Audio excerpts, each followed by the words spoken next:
Sveiki! Ķērs graudulis. Reizēm kādā brīvā brīdī patīk vienkārši pastaigāt pa dažādiem mežiem. Un kaut kā, lai bišķiņ mērķiecīgāk, tas sanāk reizēm ar kādu īvu atrast. Un šitas ir kaut kur Engurs pusi.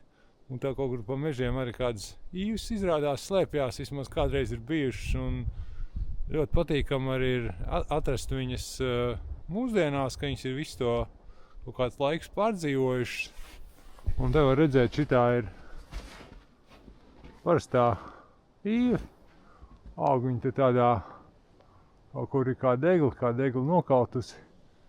Kāda liepa augšā. Un īve vecums, protams, nav viņai nosakāms. Droši vien, ka viņa ir veca. Un te tāds tas interesants, kā viņi te aug. Izskatās, ka te vispār ir divi koki.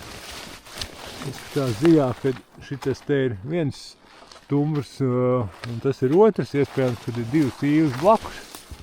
Tagad nevar riktīgi noteikt, kas tas ir pa dzimumu, sieviešu, vīriešu. Kā ir ar rogām, bet nu tāds it kā no attāluma izskatās pēc eglītes.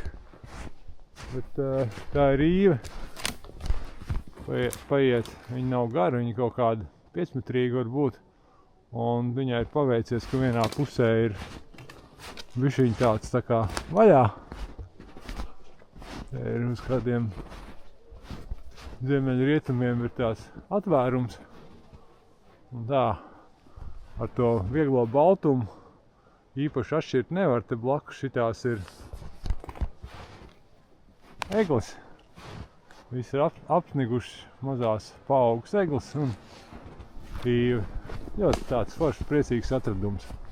Izskatās, ka tām īvēm tomēr ir liela dzīvīgums un spēja augt arī tādos samērā ēnainos apstākļos.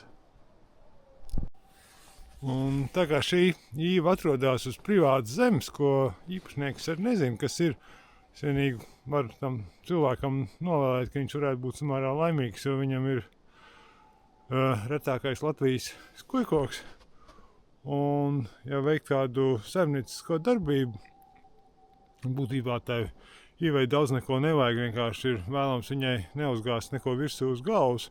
Un, ja apkārt kaut ko bišķiņ no tā meža arī zāģē, tad var uztaisīt atvērumu, un tā īve labi jutīsies un augs. Un nekādu lielo meža platību arī neaizņem, un būtībā tā rūpīgi saimniekojot, tā īve var mierīgi arī sadzīvot arī ar saimniecisko darbību mežā. Paldies, ka skatieties! Tāds viens īves stāsts. Tā, tiekās mežā!